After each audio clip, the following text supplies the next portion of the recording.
your own value hierarchy, because there's a very tight relationship between your value hierarchy and your psychological structure, which is why hierarchies, by the way, are necessary, which is part of the point I was trying to make, say, in Rule 1 in 12 Rules for Life when I talked about hierarchies. There's no getting away from hierarchies. Because a hierarchy is a structure that tells you that one thing takes precedence over another, that one thing is more important than another, right? And if everything is of equal import, then nothing is more important than anything else, by definition. And then, well, what should you do?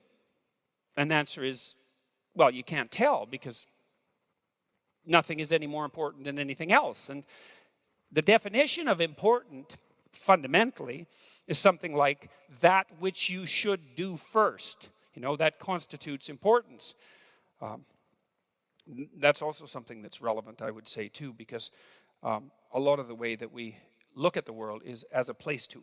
We look at the world as a place in which to act, and we make a lot of judgments about the nature of the world in terms of how we should structure our action. In fact, the theory that I am putting forth in general is a theory that's predicated on the notion that the essential way that we look at the world is as if it's a forum of action, like a dramatic forum, like a story. That's a good way of thinking about it, that we really do view ourselves and our place in the world as a story that's set in a narrative landscape.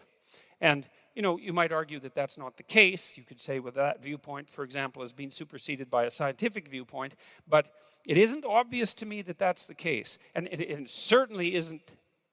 It's certainly not the case that we act that way. And it's certainly not the case that we structure our political systems that way. And it's certainly not the case that we treat each other that way, or that we think that way, or that we react emotionally that way. And so that's a lot.